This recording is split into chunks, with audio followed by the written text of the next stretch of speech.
रात के 3 बजे गली हमेशा की तरह धुंध में डूबी थी।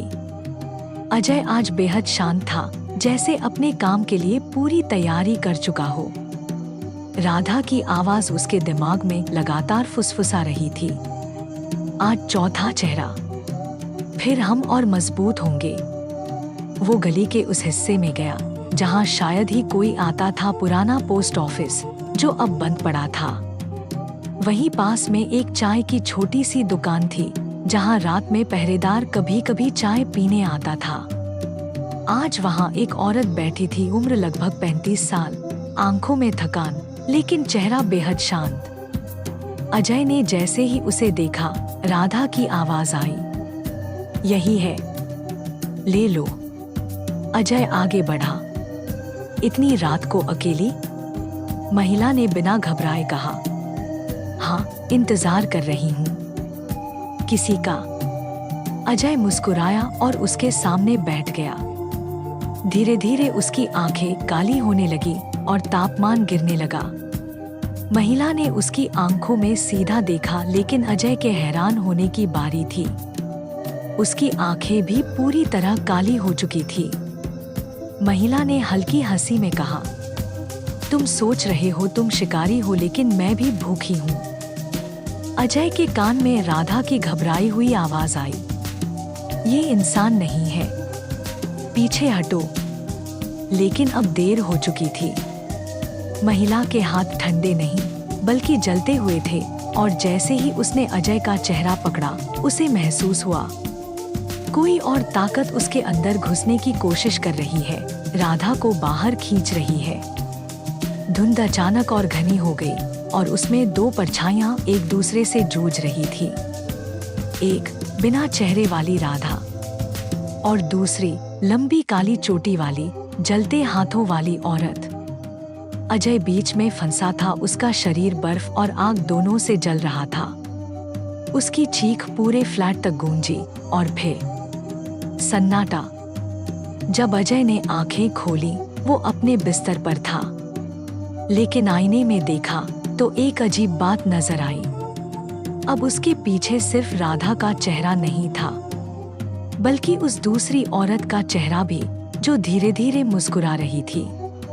राधा की आवाज अब धीमी और कांपती हुई थी, तुमने दरवाजा खोल दिया है, अब हम अकेले नहीं रहे। अजय का शरीर अब जैसे 2 अलग दिशाओं में खिंच रहा था। आईने में उसका चेहरा कभी राधा का बनता तो कभी उस लंबी चोटी वाली औरत का। कभी होंठ लाल होकर फुसफुसाते, शिकार मेरा होगा डॉट, तो कभी काले होकर कह उठते, नहीं, ये अब मेरा है। गली में अजीब घटनाएं शुरू हो गई। कभी बिना वजह बिजली चली जाती तो कभी खाली सड़क पर 2 अलग अलग औरतों की हंसी गूंजने लगती। कुत्ते रात भर भौंकते रहते, लेकिन किसी एक दिशा में नहीं, मानो हर तरफ से खतरा था। अजय अब सो भी नहीं पाता। जैसे ही नींद आने लगती, वो खुद को किसी और जगह पाता। कभी पुराने पोस्ट ऑफिस में, जहां राधा खून से बने घेरे में खड़ी होती, तो कभी सूखी कुएं के पास, जहां लंबी चोटी वाली औरत उसे नीचे खींचने की कोशिश करती। एक रात अजय अपने कमरे में था जब दरवाजा अपने आप खुला।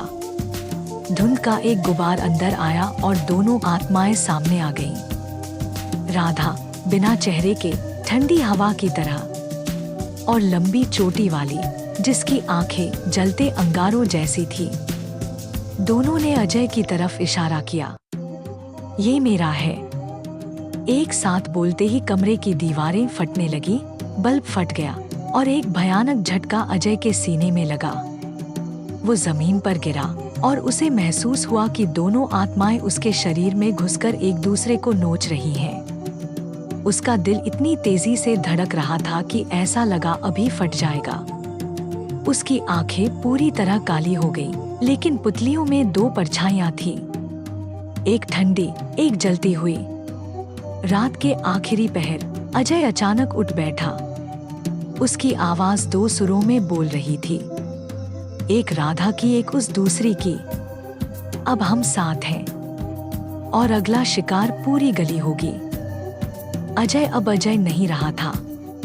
उसके चेहरे पर एक साथ दो हाव भाव थे, एक तरफ ठंडी मुस्कान, दूसरी तरफ आग जैसी नफरत। उसकी चाल धीमी लेकिन ऐसी थी जैसे हर कदम के साथ जमीन से कुछ खींच रहा हो। उस रात गली में एक भी इंसान बाहर नहीं था, लेकिन खिड़कियों के पीछे से झांकती आंखें साफ देख रही थी कि अजय घर घर के सामने रुकता है।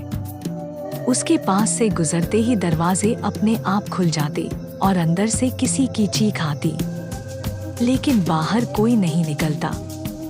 गली के एक कोने से दूसरे कोने तक एक अजीब सी धुंध फैल गई, जिसमें दो आवाजें लगातार गूंज रही थी, मेरा नहीं, मेरा।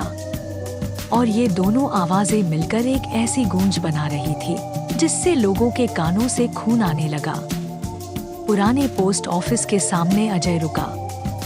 वहां की दीवार पर खून से बना एक बड़ा गोला था जो पहले कभी नहीं दिखा था। अजय ने अपनी दोनों हथेलियां उस गोले पर रखीं और देखते ही देखते गली की सारी लाइटें बुझ गईं। अंधेरे में सिर्फ जलती हुई आंखें दिख रही थी, सैकड़ों, हजारों, जो कभी इंसानों की थी लेकिन अब उनमें सिर्फ भूख थी। हर घर से परछाइयां निकलने लगी, जो या तो राधा के जैसी थी या लंबी चोटी वाली औरत जैसी। ये सब मिलकर गली के बीच इकट्ठा हो गई और अजय ने दोनों सुरों में एक ही बात कही, अब ये गली हमारी है और कल तक शहर भी। अगली सुबह जब सूरज निकला तो वो गली पूरी तरह वीरान थी। दरवाजे खुले थे, बर्तन वहीं पड़े थे, दूध की थैलियां सूख चुकी थी, लेकिन इंसान का एक भी निशान नहीं था। केवल अजय के घर की खिड़की से दो परछाइयां झांक रही थी, एक ठंडी और धुंधली, दूसरी आग जैसी लाल।